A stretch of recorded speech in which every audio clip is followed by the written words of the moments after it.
Hello and welcome everyone to Spirit of Truth Church for this talk on Stockholm Christianity, listening to the wrong voices. Now, I want to do a quick check. Okay, yeah, it looks like everything's on, but I do want to do a quick check. For those who are here, am I coming in loud and clear? Are we seeing video and are we seeing hello? And are we seeing, are we hearing audio? We're hearing audio or we're seeing video because it was looking a little funky here at the beginning on my end, and perfect, all good. Yeah, I like to check that because sometimes when it's not and I do 30 minutes and no one can hear, oof, boy, that's not fun. All right, so let's go ahead and start again, listening to the wrong voices. So far in Stockholm Christianity, we've been talking about all of the different ways in which Christians essentially capitulate or compromise on their values and beliefs. Okay, we're now switching in West's second part of his book to the causes of Stockholm Christianity. What is leading people down that road? Now, the one we're going to deal with today, and there's I think 3 of these we're going to deal with, but the one we're dealing with today is listening to the wrong voices. Now, I want to start out by actually giving some some examples from my own life, people in my own life who have walked down this path. No names, obviously, but we're going to talk about essentially what they did. So one of these examples was a friend of mine in college, and this person was she was a Christian, and she was taking a course from a professor at the school that I attended for undergrad.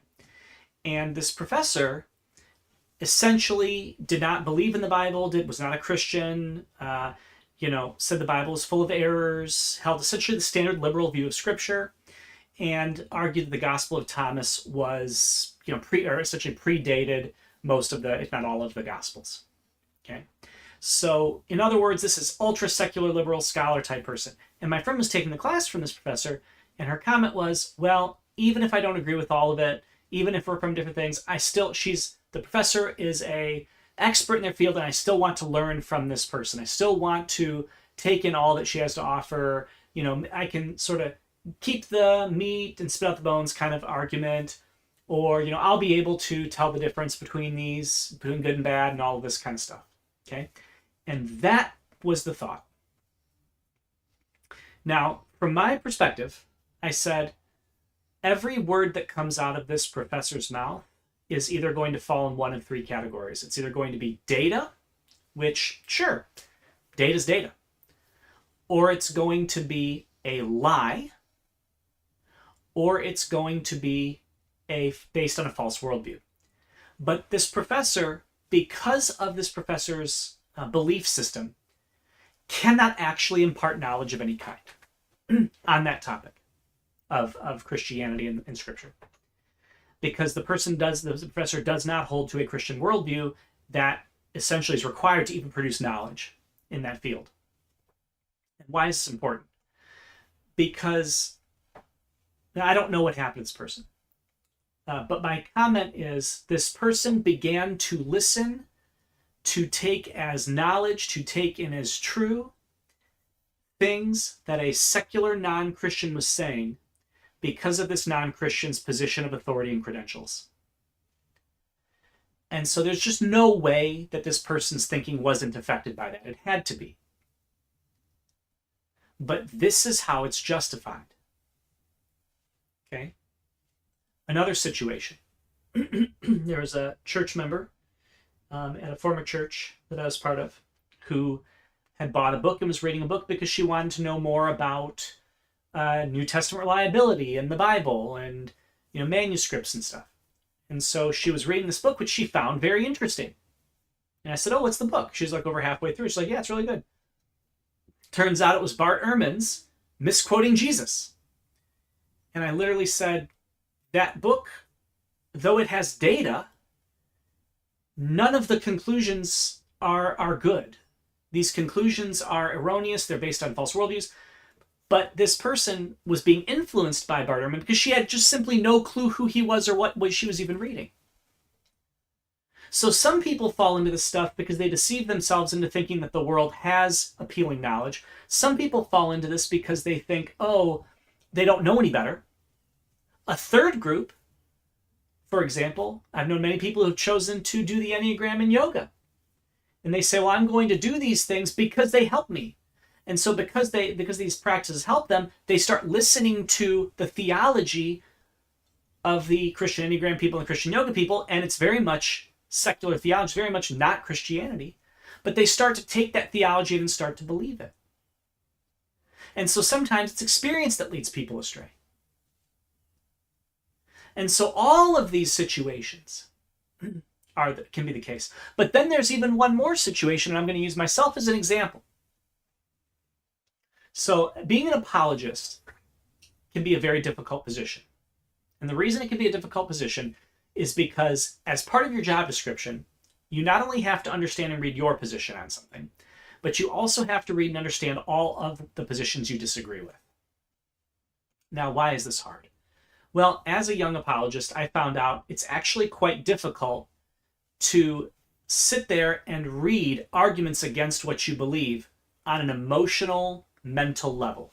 It's just oppressive to read these things. And because I was learning, I didn't always have the answers to refute the arguments either. So there'd be times when I'm saying, shoot, that sounds like a solid argument. It wasn't, but I just didn't know any better. I hadn't been trained yet. I was just trying to do this myself.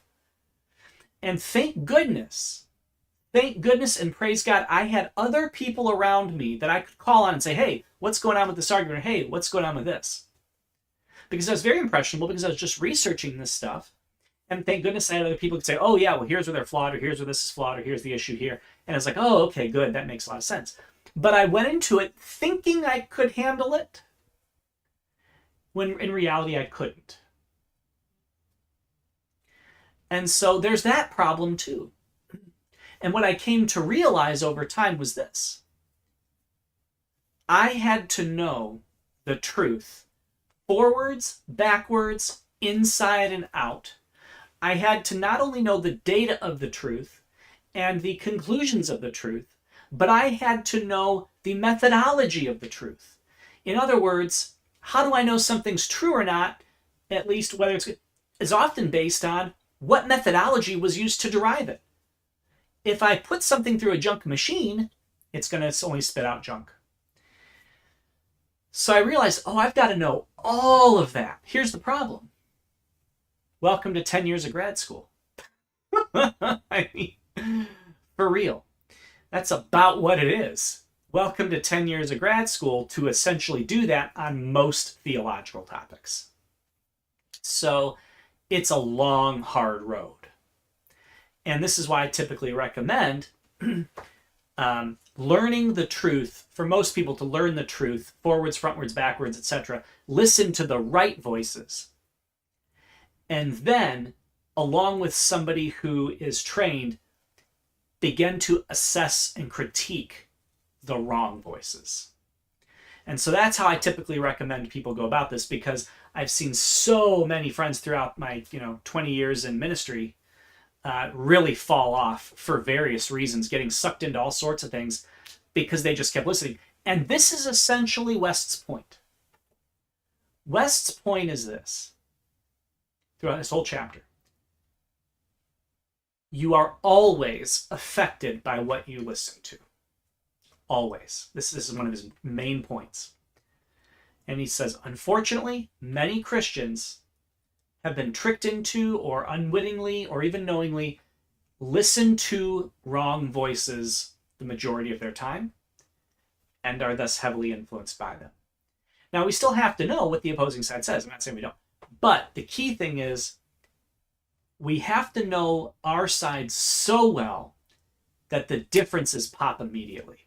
And not just the differences, but the reasonings for those the reason for those differences.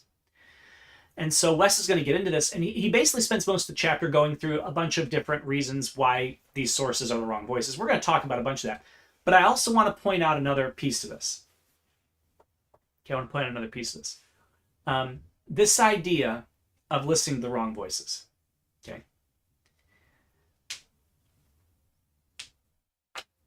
Why is preaching so important? Why is what your pastor says every week probably the most important thing of your week. Because most likely, your pastor is the person who is going to be directly influencing your discipleship the most. And if you're having to filter that every week, or even every other week, or even at least once a month, one, you're going to be affected by it no matter what. And two, you're not hearing the truth as often, as regularly, and as deep as you should. And so this is why the quality of your pastor's sermons is the single most important thing about a church. I'm not saying other things aren't important, but I'm saying the single most important thing is the quality of the preaching. Because that is the starting place of discipleship in a church, is the pastor's preaching. So going to churches because of the stuff they have when the sermons are atrocious is like saying, I can be discipled effectively by a person who really shouldn't be discipling anyone. And I can take the discipleship I get in all these programs and events as okay, even though the center of that discipleship is this awful preaching. So again, I make a call here in the middle of this to say, if the preaching of the church is not good, you need to find a church that has better preaching. Because that is the core of this, listening to wrong voices. Now, some other issues with this. Let's start talking about, that was my little intro there. Let's start talking about some of what West says. So he's going to argue that essentially non-Christian sources are saying things like it's impossible to live according to Christian sexual standards, that science proves the human species is the product of an undirected evolutionary process. And he says, quote, if we spend our time listening to unreliable sources whose motives, assumptions, and claims undermine biblical teachings, we are preparing ourselves and our loved ones to become Stockholm Syndrome Christians no matter what we may start out thinking. End quote. Another quote. People are overly attracted to or influenced by information sources they think give insight into reality, but in fact lead them away from the truth. End quote. And here is the core. Here is the core. This is where living in this world gets very difficult. Because we might want to say, oh man, I'd love to study human behavior and relationships. I'll go get a degree in psychology. Here's the problem. I don't have a degree in psychology. What I have is, I think, either 9 or 10 courses in psychology. I took everything but the research methods course, even though I actually did research while I was in there in psychology. Basically, I almost had a major in it. I've taken a slew of psych courses, and I can say this.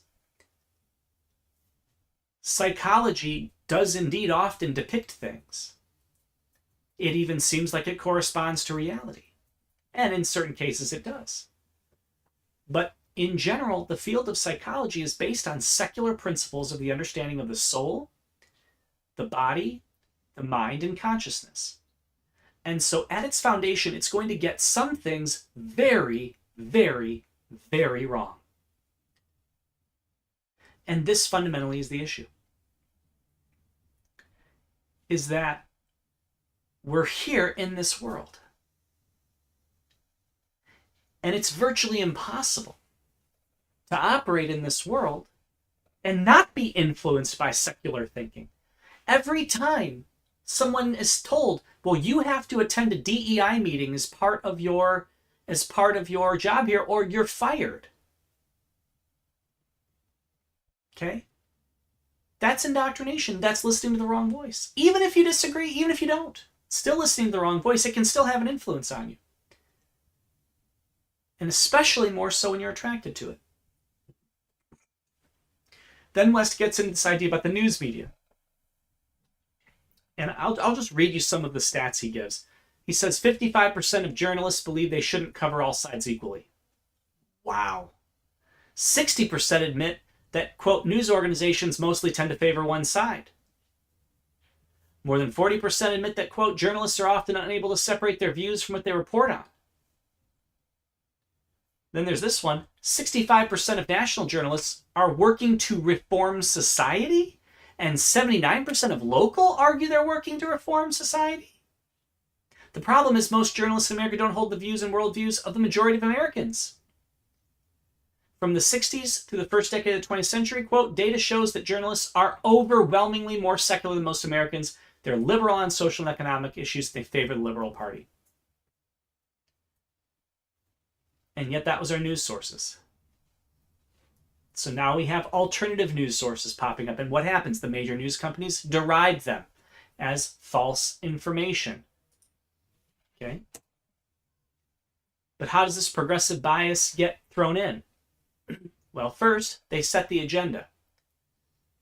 Here's a good question. He kind of brings this up. He says, have you ever heard of a soft story on Christianity in the news? When is Christianity covered? When there's a scandal? Oh, well, we're going to cover when, for example, an LGBTQ person gets attacked, or when an abortion center gets attacked or something. But we're not going to cover when churches and crisis pregnancy centers get attacked. Okay? The Bible is essentially the most important book and most bought book in the United States in the course of its history. How many news articles you see on that? Is there a what's going on in your local church page in your newspaper or on your news channel? Okay. Agenda setting. In other words, the stuff about church is negative. The stuff about Christianity is negative. The stuff about social help is positive. The stuff about various issues, liberal issues, is positive. What about issue framing? One of the most egregious examples of issue framing, and I remember when this happened, it was fairly recent. I'll go ahead and read it from the book. But this was one of the most egregious examples of issue framing, and it's atrocious. The people who did this should be ashamed of themselves. Let me go to the page, and I'm going to get this thing here real quick. Okay. Quote, in March 2023, a woman who identified as a man massacred 6 people, including 3 children, at a Christian school in Nashville, Tennessee. If you followed news coverage of this horrific mass murder, you will know that the story was not framed by major media outlets as an example of transgender violence or extremism, even though the mass shooting took place the very week that transgender activists had called for, quote, a trans day of vengeance, end quote, in the nation's capital. Nor were most news stories framing the attack as an example of a hate crime or as the targeting of Christians, even though there had been a dramatic spike in attacks on churches over the previous year. Instead, the news stories largely focused on using the attack as a way of discussing how the transgender community is a victim of intolerance. End quote. Well, then I'll say this, quote, framing coverage in that way is not a neutral decision. It is a value-laden decision flowing from the ideology of most reporters. It is a decision by journalists that shapes how the public views the world. End quote. That's disgusting. But I remember reading it and seeing it and being like, this is insane. Like, what is going on here? So, issue framing. Here's another great example of this. In 2010, 2/3 of the stories on Easter were negative by the big 3 networks in America. 91% of them on Easter focused on sex scandals in the Catholic Church. On Earth Day, 100% of the news about Earth Day was positive. What about movies? Passion of the Christ. I remember this one. I remember too. Passion of the Christ versus Da Vinci Code.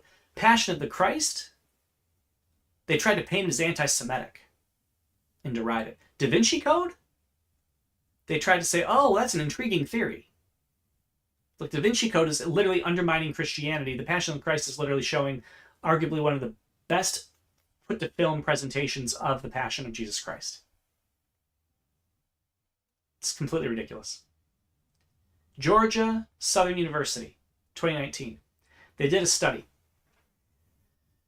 about hypothetical news stories, and they said, okay, if a hate crime was done against a mosque versus a church, would your reporting differ?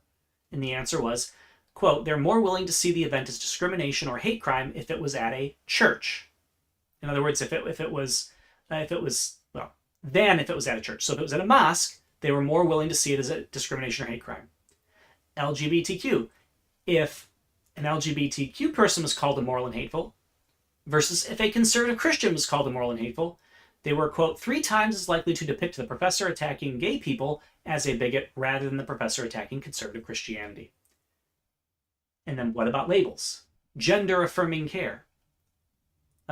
No mutilation. Like, what's going on here, guys? Abortion labels. You know, it's like, oh, you're anti-abortion. What about pro-life? No, they tend to favor anti-abortion rather than pro-life, right? It's framing, it's labeling. All of these things are ways in which the media influences. What about lopsided sources? And this is huge. They basically cite liberal or progressive or secular side of the ideological spectrum. You know, if it's a conservative scholar, they say conservative scholar, but if it's a liberal scholar, they just say scholars say.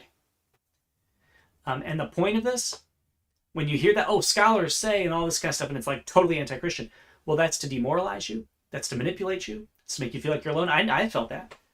There's many times where I've said, oh my gosh, is there anybody else in this world who has a conservative viewpoint? I've definitely felt that before. I mean, it's wild. Oh, be on the right side of history, if you've ever heard that one before.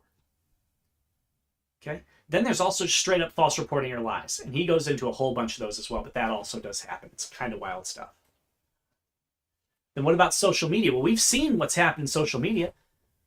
Zuckerberg got out there and said, oh, I've been pressured by the government to upload or to essentially down throttle and up throttle certain stories, to make sure to keep certain things swept under the rug. You're talking about a government and social media conspiracy that was uncovered. The pressure was put, they did what they were told to do. And now it's main news. But again, where's the uproar about that? Oh no, it's just conservatives that hide information and that misrepresent. Are you kidding me? These are types of issues. What about search engines? Google can blacklist sites, other sites are pushed. Google searches are highly manipulated to screen out sources and emphasize others. Abortion's a great example of this if you start searching. Wikipedia, his founder says it's just left-leaning at this point. And then, what about the big danger? What about artificial intelligence? Here's the scary thing. What about artificial intelligence? In general, I understand there are some uses of artificial intelligence. I get it. But I will say this. We have to be very, very careful what we do with artificial intelligence. Very careful. I'll go ahead and just read some quotes here. Quote, the underlying programming of these systems can lead to the generation and dissemination of completely fictional statements. I had expected Bard to generate the kinds Bard is Microsoft's. Google's Bard, sorry, Google. Microsoft's Copilot, Bard's Google. I had expected Bard to generate the kinds of inaccuracies and bias found in places like Wikipedia, and it probably drew on Wikipedia sources. What I didn't expect was that Bard would invent completely false information, such as claiming wrongly that the United States Supreme Court had ruled that the teaching intelligent design in public schools is unconstitutional in the case of Kitzmiller versus Dover.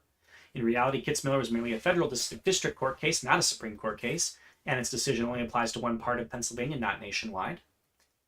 And when I asked it to justify specific claims or cite sources, Bard repeatedly invented court rulings that didn't actually exist.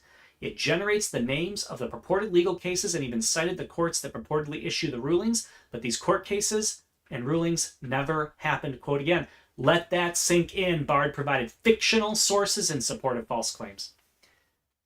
The only way it can do that is if it's told to do that. It can't do that unless it is given the parameters that it is allowed to do that. So this is bad.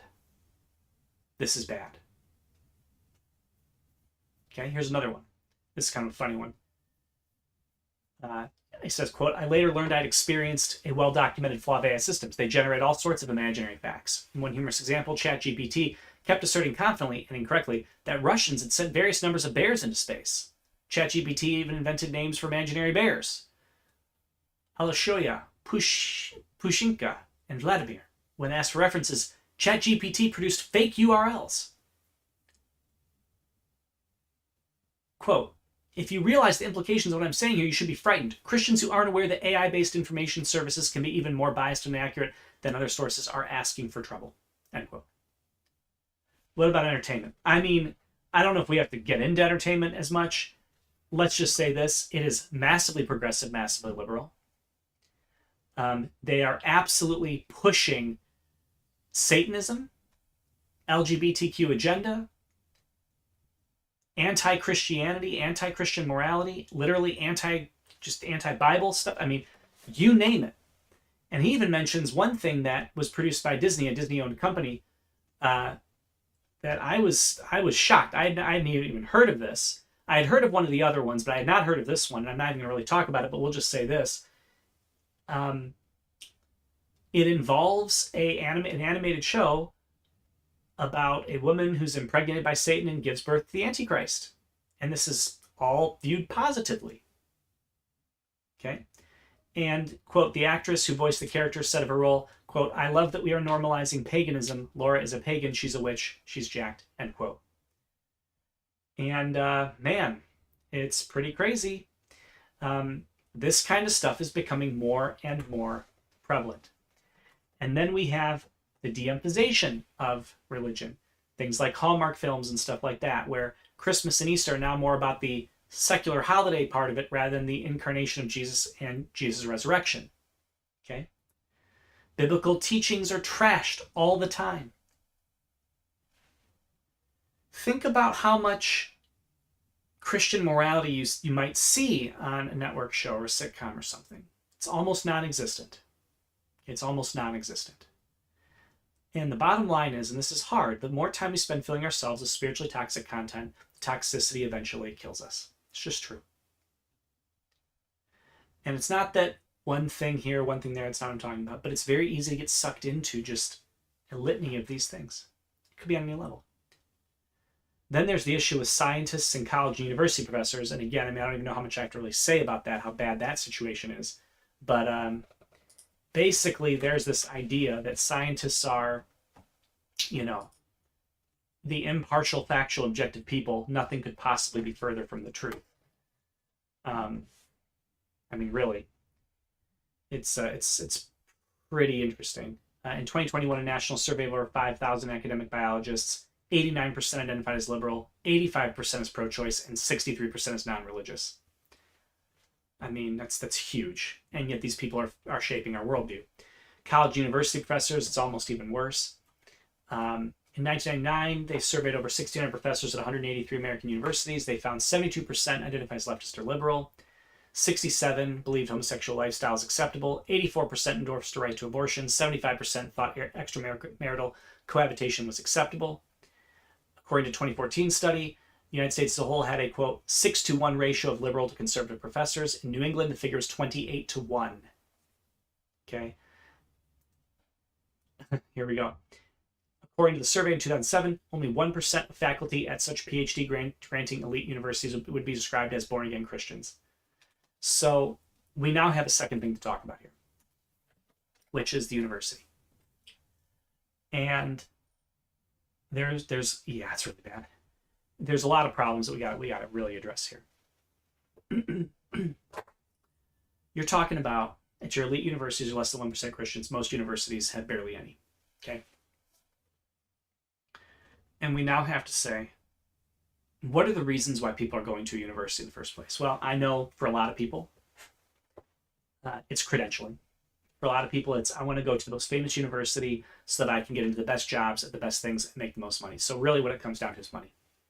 I want the most money. Okay. Second reason people choose universities, because they're well known for a topic. So, oh, this school's really good at medicine. This school's really good at such and such. This is good at biology or STEM or whatever. And so, like, well, I'll go there. Okay. Another reason people choose universities, oh, I like this place. It's the most fun. It's hip. Okay, whatever. Here's the problem. If you think a university is the equivalent of a job training facility, If you think that a university is the equivalent of a fun place to grow up, if you think a university is a place of free thought and thinking where you will get to explore truth, then you are woefully incorrect.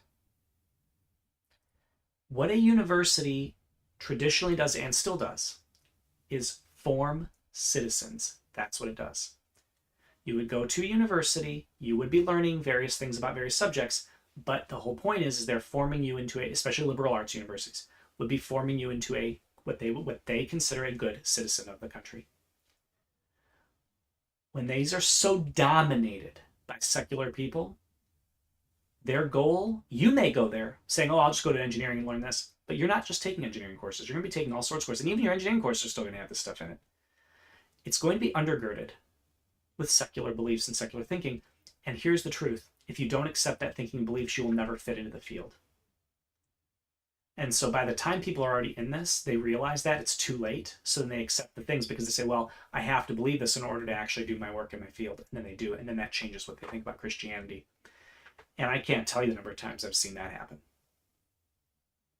So what do we do?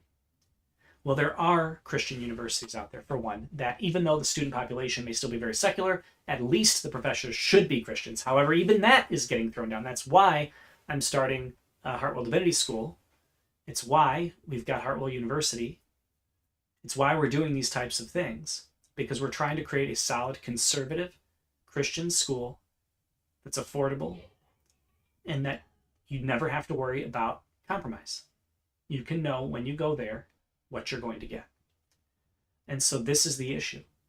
And what I consistently see is parents who are afraid because they're trying to let their kids make the decision. And then I see the kids saying, I don't want to go to Christian school. I want to go to this other school, this secular place. And in my head, I say, how in the world did you come to that decision? And I'm wondering if I have to maybe be a little bit more like not completely, like a Gordon Ramsay kind of situation and be like, kind of confront him with it and be like, why in the world would you do that? Actually, because again, the problem is sometimes I'm too soft and then the person doesn't actually face the truth of doesn't actually face it. And the thing is like, okay, well, we need to get people to start facing what they're actually choosing and admitting what they're actually choosing. And that's the reality. Because the reality of what they're choosing is they're choosing a situation that is going to produce a Stockholm Syndrome Christian in them. It may not. And this is the second thing I was going to say that I remember from a little bit earlier. A lot of people say, oh, well, I'm going to go here and I'm going to reform this school, or I'm going to go here and I'm going to reform this, or I'm going to change this, or I'm going to, be a Christian in this place, or I'm going to do that. And I'll say, I hope you're the 1%. I really do. I hope you're the 1% that actually has an impact and not one of the 99% that basically comes out of this secular atheist. An LGBTQ secular atheist who's off the rocker, who hates their family. I hope. I really do. Because that is the reality. The university, you are not going to a university as a student and shape it. It is going to shape you. 99%. And even if you do shape it, like at my undergrad, you don't have the power to remain. And they can start kicking you off and they can start stripping everything away. And at my university, I think I just found out this last week that I think it was probably about 10 years, there was no Christian campus ministry. There was no Christian presence at all. Shocking, but this is the reality. These people hate it, and they wanted to get rid of it, and they did. So with all of this kind of stuff, it begs the natural question, what do we do? So I want to talk a little bit about that. So here's the deal. If we listen to the wrong voices, quote, we make it a lot more likely that we or our loved ones will become Stockholm Syndrome Christians. Quote, we're more likely to adopt the assumptions and views of those who reject Christianity if we spend most of our time listening to those who reject Christianity. So the first thing that Wes suggests, and I agree with him, choose your information and entertainment sources wisely. Here's what. Your number one source of information that is the single most important source of information in your entire life, throughout your life, is your pastor. Why? This is the person who is in charge of directly discipling you every single week through sermons. If that voice is not rock solid and engaging you in forward progress discipleship, that is the first change you have to make. Period. To downplay that, to ignore that, I would almost argue, in fact, dare I say it, dare I call it sinful. Let me think about it for a second. Dare I call it sinful to knowingly be discipled by someone you believe is teaching you either false teachings, a compromised hermeneutic, a compromised interpretation, a compromised gospel, to knowingly continue to fund, support, and feed that. Yeah, that seems sinful to me. I think there's a number of different reasons. Now, one might say, well, every church is imperfect. No, I get it. But there's every church is imperfect, and then there's my pastor spouts stuff I disagree with every single week because it's liberal or it's watered down or it's whatever every single week. Different things. We're talking about different things here. And I think when it gets to that level, to continue to support that is a transgression against yourself and God, I would guess. But yeah, that seems sinful to me. And there is the issue. You have to change that. That's number one. What's number two? Number two is your sources on, I'll say it like this, anything academic. The thing most people don't realize that you only get when you get into later degrees is how much secular satanic theory goes into virtually every academic field from a secular perspective. The English as a field is shot through with anti-Christian sentiment and anti-Christian worldview. Psychology, sociology, shot through with anti-Christian worldview. Biology, shot through with anti-Christian worldview. Like, this stuff is unreal. Literature, specifically, shot through with anti-Christian worldview. So there's so much of this stuff. We've got to start looking at all of our sources, our entertainment sources, our academic and intellectual sources, and we've got to start saying, is this something that is teaching me truth, or is this something that is teaching me lies? And don't fall into the trap of saying it's okay to listen to a bunch of voices for the little bit of truth I get, even though I've spit out most of it. If you're having to work that hard to find little bits of truth, I can tell you right now, there are better people to listen to on that topic. Second, don't just let your information and entertainment shape you. The only way to do this is actually to, one, find the right sources, listen to them, learn the methodology, and then when you listen to other things, apply that methodology and ask, where is this failing on each one? Here's the thing, you're probably not going to enjoy listening to them. This is my issue. When I read sources I disagree with, and I'll say it like this, I'm not upset and I don't get frustrated because I disagree. That's not the issue. I get frustrated because I hate reading things with bad methodology. It's just annoying to watch people make these mistakes of how they're generating information. I'm like, you're flawed, you're wrong, and you're wrong because you have the wrong inputs. And that's what's frustrating. I could see somebody who does a really good methodology disagrees with me and say, oh, that's interesting. Like, we disagree, but I see where you're coming from. With a lot of these secular sources, though, I'm like, your assumptions are so fundamentally screwed up that I don't even know what to say. It's just annoying because it's like, how do you even discuss something when someone's methodology is so backwards? And that's the issue. And so what is the one Bible verse that really appeals to this question? It's Romans 12:2, and you're probably very familiar with Romans 12:2. I'll go ahead and read it now.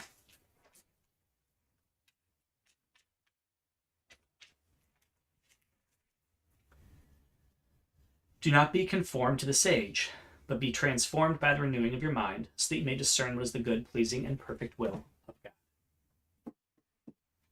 You can't do that if you don't have a pastor that's actually teaching the truth. You can't do that if you don't understand how to read the Bible properly with a good hermeneutic. You can't do that if you're constantly being bombarded by false things. So that's the injunction here. Choose your information wisely. Don't let it shape you. Learn and be discipled by people you should learn and be discipled by, not by the world. Whew, boy, what an intense one. Next time, we're talking about pleasing the wrong people. Almost as bad. All right, well, I'm going to go ahead and kick off a Zoom call here real quick. I've been able only about 15 minutes today. It is an anniversary today, so I'm going to spend some time with my wife today, which is going to be fun. So I'll do a 15-minute Zoom here real quick. Let me just go ahead and copy the meeting link. Post that in here. All right, here it is. Again, just stick around in the in the opening thing, I've got to shut everything down first before I open it. That was the church meetings. Like, okay, perfect. All right. So thank you so much for joining us here tonight at the Spirit of Truth Church for this talk on Stockholm Christianity. Listening to the wrong voices, man. What a wild ride.